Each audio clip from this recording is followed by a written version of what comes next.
Think and grow rich book summary. दुनिया का हर इंसान अमीर और सफल बनना चाहता है। इसीलिए इंसान हमेशा अमीर बनने के रहस्यों की तलाश में लगा रहता है।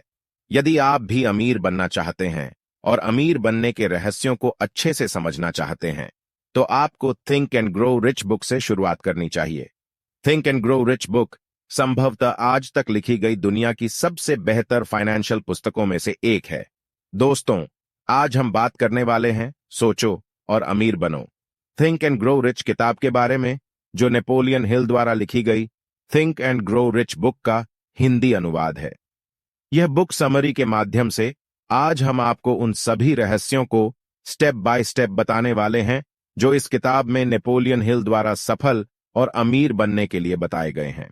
1908 में इस बुक के ऑथर नेपोलियन हिल की जिंदगी में एक महत्वपूर्ण टर्निंग पॉइंट आया जब उन्हें मशहूर उद्योगपति एंड्रयू कार्नेगी का इंटरव्यू करने का मौका मिला। एंड्रयू कार्नेगी उस समय के सबसे शक्तिशाली और सफल लोगों में से एक थे। एंड्रयू कार्नेगी का कहना था कि सफलता के प्रोसेस का एक सिंपल फॉर्मूला होता है जिसे दुनिया का हर इंसान समझ सकता है और उसे हासिल भी कर सकता है। एंड्रयू कार्नेगी ने सफलता के इस फॉर्मूले को खोजने और उसका विश्लेषण करने के लिए उस समय के 500 से अधिक सफल और करोड़पति लोगों का साक्षात्कार करने का लक्ष्य नेपोलियन हिल को दिया। नेपोलियन हिल ने इस लक्ष्य को स्वीकार कर उस समय के सफल लोगों की सफलता के रहस्यों को खोजना शुरू कर दिया। नेपोलियन हिल ने Thomas Edison, Alexander Graham Bell, Henry Ford और थियोडोर रूजवेल्ट जैसे उस समय के 500 से अधिक सबसे सफल और अमीर लोगों का साक्षात्कार लिया। अलग अलग कार्य क्षेत्रों में सफलता प्राप्त करने वाले 500 से अधिक लोगों का इंटरव्यू लेने के बाद नेपोलियन हिल ने महसूस किया कि सभी सक्सेसफुल लोगों में कुछ कॉमन हैबिट्स होती हैं जिनकी बदौलत उनकी जिंदगी में कभी भी मान सम्मान, पैसा तथा सुख शांति की कमी नहीं रहती। अमीर बनने या सफलता प्राप्त करने के लिए इंसान का पढ़ा लिखा होना जरूरी नहीं है, बल्कि इससे भी ज्यादा जरूरी है उन आदतों को जानना जो सफल और अमीर लोगों में पाई जाती हैं। Think and grow rich book में नेपोलियन हिल ने अमीर बनने के ऐसे 13 स्टेप्स बताए हैं जिन्हें फॉलो करके कोई भी इंसान अपने जीवन में सफलता प्राप्त कर सकता है। मैं आपको नेपोलियन हिल द्वारा बताए गए अमीर और सफल बनने के 13 स्टेप्स को एक एक करके बताने वाले हैं। अमीर बनने के 13 स्टेप्स। स्टेप 1 डिजायर, इच्छा। स्टेप 2 फेथ, आस्था या विश्वास। स्टेप 3 ऑटो सजेशन, आत्म सुझाव। स्टेप 4 स्पेशलाइज्ड नॉलेज, विशेष ज्ञान। स्टेप 5 इमेजिनेशन, कल्पना करना। Step 6 organised planning. Step 7 decision, निर्णय। स्टेप 8 परसिस्टेंस, दृढ़ता। Step 9 power of mastermind. Step 10 sex transmutation, sex के रूपांतरण। स्टेप 11 सबकॉन्शियस माइंड, अवचेतन मन।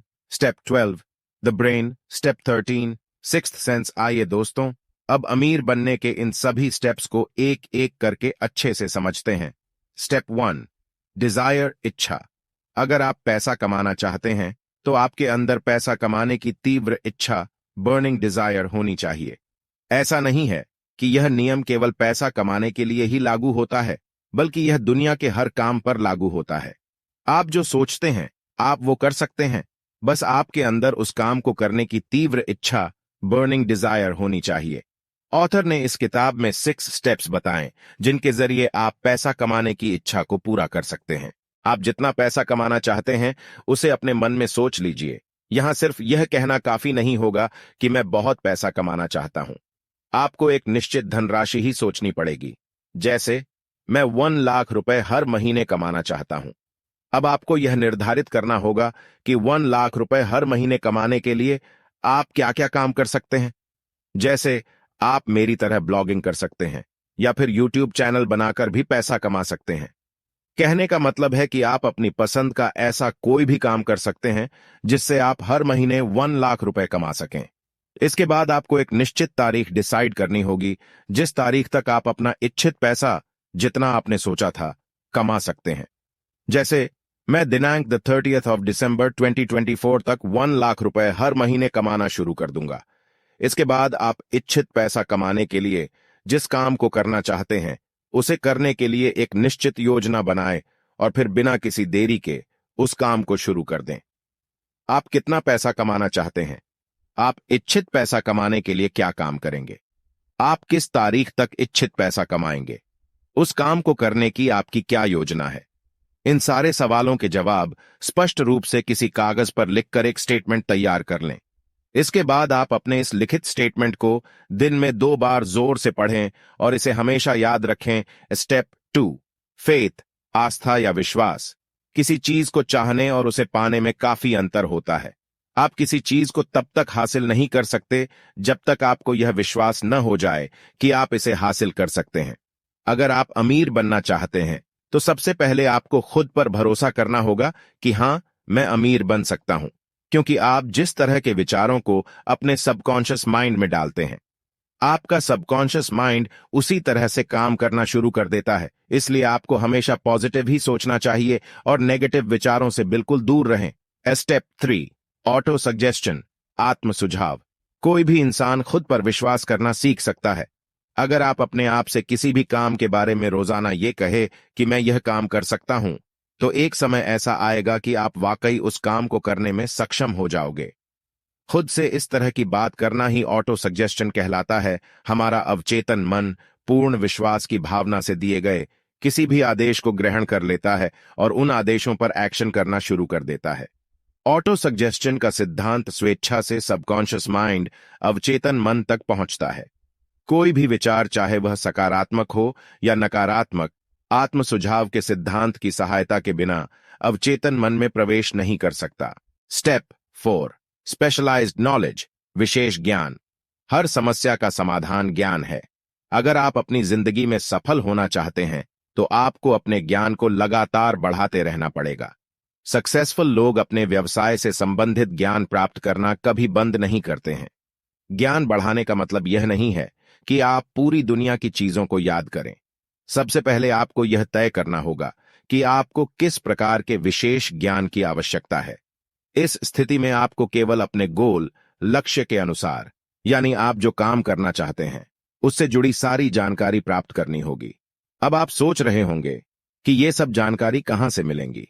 इसके लिए आप जिस काम के बारे में जानना चाहते हैं, उस विषय से संबंधित अच्छी किताबें पढ़ सकते हैं या उस फील्ड से जुड़े सक्सेसफुल लोगों का सेमिनार अटेंड कर सकते हैं। कुछ लोग इस हीन भावना से ग्रस्त रहते हैं कि उनकी स्कूली शिक्षा सीमित रही है। मैं ऐसे लोगों को याद दिलाना चाहता हूं कि थॉमस एडिसन अपने पूरे जीवन के दौरान केवल 3 महीने स्कूल गए थे। लेकिन ऐसा बिल्कुल नहीं है कि उनके पास शिक्षा की कोई कमी थी। ज्ञान प्राप्त करने का मतलब यह नहीं है कि आप स्कूल या कॉलेज में जाकर ही ज्ञान प्राप्त करें। स्टेप 5, इमेजिनेशन, कल्पना करना। इंसान जिस चीज की कल्पना कर सकता है उसको बना भी सकता है। कल्पना एक कार्यशाला है जहां इंसान द्वारा बनाई गई सभी योजनाओं को आकार दिया जाता है। कल्पनाएं 2 प्रकार की होती हैं। 1, सिंथेटिक कल्पना। 2, क्रिएटिव कल्पना। सिंथेटिक इमेजिनेशन, इस तरह की कल्पना में आप पुरानी अवधारणाओं, विचारों या योजनाओं को नए संयोजन में व्यवस्थित कर सकते हैं। क्रिएटिव इमेजिनेशन, इस तरह की कल्पना में आप कुछ ऐसा सोचते हैं जिसके बारे में आपके अलावा किसी और ने न सोचा हो, यानी कि आप कुछ ऐसा बनाने की सोच रहे हैं जो अभी तक किसी ने नहीं बनाया हो। इस स्थिति में आप बिल्कुल जीरो से शुरुआत करते हैं, क्योंकि आपका आइडिया बिल्कुल नया है। अगर आप कुछ बड़ा करना चाहते हैं तो आपको हमेशा क्रिएटिव इमेजिनेशन पर फोकस करना चाहिए। आपको नए नए आइडियाज के बारे में सोचते रहना चाहिए। Step 6, organize planning. आप चाहे कोई भी काम करना चाहते हो, लेकिन आप जो भी करना चाहते हैं उस काम को करने से पहले आपको पूरी प्लानिंग कर लेनी चाहिए। बिना प्लानिंग के आप किसी भी काम में सक्सेस नहीं हो सकते। आपके असफल होने का कारण होता है सही प्लानिंग न करना। थॉमस एडिसन भी बिजली का बल्ब बनाने से पहले 10,000 बार असफल हुए थे। असफलता स्थायी नहीं होती, इसको आप सही प्लानिंग करके सफलता में तब्दील कर सकते हैं। स्टेप 7, डिसीजन, निर्णय। सक्सेसफुल लोगों की एक खास आदत होती है, वह कोई भी निर्णय बिना किसी देरी के लेते हैं और अपने निर्णय पर अडिग रहते हैं। अगर आप भी सक्सेसफुल होना चाहते हैं तो आपके अंदर फास्ट डिसीजन लेने की क्षमता होनी चाहिए। अगर आप फास्ट डिसीजन लेने की योग्यता हासिल करना चाहते हैं तो अपनी आंख और कान खुले रखें और अपना मुंह बंद रखें। ज्यादातर लोगों में टाल मटोल करने की आदत होती है, जिसके कारण वे अपना कोई भी काम समय पर नहीं कर पाते। अगर आप दुनिया को बताना चाहते हैं कि आपका क्या करने का इरादा है, तो पहले उस काम को करके दिखाओ। स्टेप 8, परसिस्टेंस, दृढ़ता या हठ। दृढ़ता की कमी विफलता के मुख्य कारणों में से एक है, जो ज्यादातर लोगों की कॉमन प्रॉब्लम होती है, लेकिन इसे दूर किया जा सकता है। दृढ़ता की कमी पर विजय पाना पूरी तरह से व्यक्ति की इच्छा की तीव्रता पर निर्भर करता है। यदि आपके अंदर अपने लक्ष्य को पाने की जिद नहीं है, तो आप अपने लक्ष्य को कभी भी हासिल नहीं कर सकते। दृढ़ता का मुख्य आधार इच्छा की शक्ति है, और सभी उपलब्धियों का प्रारंभिक बिंदु भी इच्छा होती है। इच्छा शक्ति और इच्छा जब आपस में मिल जाते हैं, तो इतनी मजबूत जोड़ी बनाते हैं जिसे आसानी से नहीं तोड़ा जा सकता। ज्यादातर लोग अपने लक्ष्य गोल को जरा सी विपत्ति, असफलता आने पर छोड़ देते हैं। बहुत ही कम लोग ऐसे होते हैं जो अपने लक्ष्य को पाने के लिए निरंतर प्रयासरत रहते हैं, चाहे उन्हें कितनी भी विपत्तियों का सामना क्यों न करना पड़े।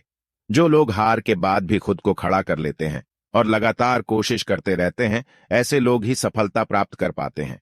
ज्यादातर लोग रिश्तेदारों, दोस्तों और पड़ोसियों को खुद पर इतना हावी कर लेते हैं कि वे अपनी मर्जी से जीना ही भूल जाते हैं और उन्हीं के हिसाब से जिंदगी जीने लगते हैं। ऐसे लोगों को हमेशा एक ही डर सताता है कि लोग क्या कहेंगे। आलोचना के डर से ज्यादातर लोग किसी नए काम की शुरुआत करने से डरते हैं। ऐसे मामलों में आलोचना का डर सफलता की इच्छा से मजबूत होता है, जो आपके लिए सही नहीं है। आपसे ज्यादा आपको कोई नहीं जानता आपको क्या करना चाहिए या आप क्या कर सकते हैं। इसका जवाब आपसे बेहतर कोई नहीं दे सकता। यह दुनिया रायचंदों से भरी पड़ी है जो आपको हर कदम पर राय देंगे, लेकिन अगर आप कामयाब होना चाहते हैं तो आपको अपनी जिंदगी के फैसले खुद ही लेने होंगे। आज मैं आपको 4 ऐसे स्टेप्स बताऊंगा जो आपके अंदर किसी भी काम को करने की लगन पैदा कर देंगे। इसके लिए किसी विशेष एजुकेशन की आवश्यकता नहीं है, बल्कि थोड़े से समय और प्रयास से आप ऐसा कर सकते हैं। आपके पास एक ऐसा गोल होना चाहिए जिसे प्राप्त करने की आपके अंदर गहरी इच्छा हो। आपके पास एक ऐसा एक्शन प्लान होना चाहिए जिस पर आप निरंतर काम कर सकते हैं। आपको अपने माइंड में नकारात्मक सुझावों को प्रवेश नहीं होने देना है।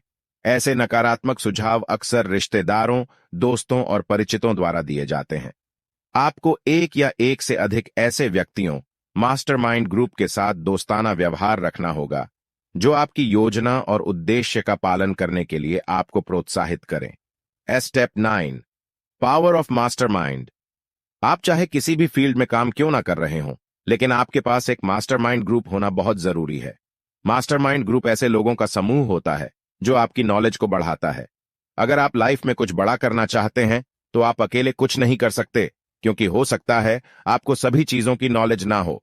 हर इंसान किसी ना किसी चीज में एक्सपर्ट होता है, इसलिए आपको अपने फील्ड से रिलेटेड एक्सपर्ट लोगों से मेलजोल बढ़ाना चाहिए।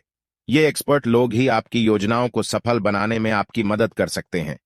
आप इन एक्सपर्ट लोगों को अपने मास्टरमाइंड ग्रुप में शामिल कर सकते हैं।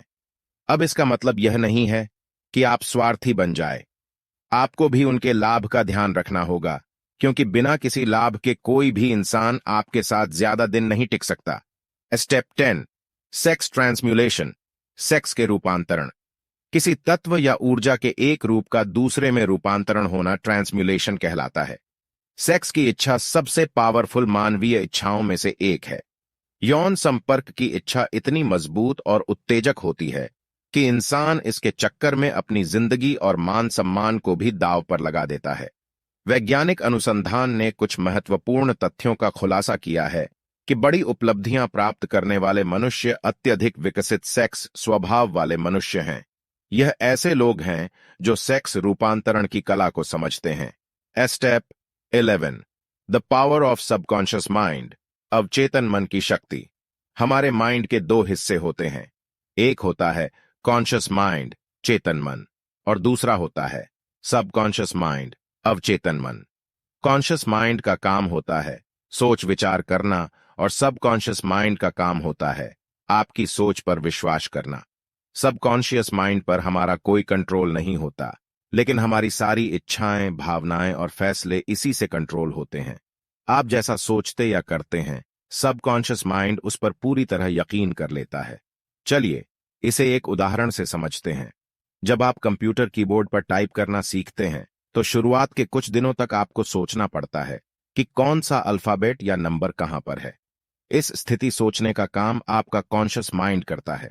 लेकिन कुछ ही दिनों बाद जब आप टाइप करना सीख जाते हैं तो आपके हाथों की उंगलियां आंखों से बिना देखे भी सही बटन पर पहुंच जाती हैं और आप बिल्कुल सही टाइप करने लगते हैं।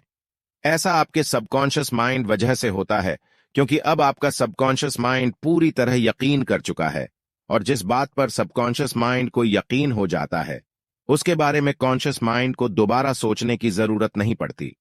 इसलिए आपको हमेशा पॉजिटिव विचारों के बारे में ही सोचना चाहिए।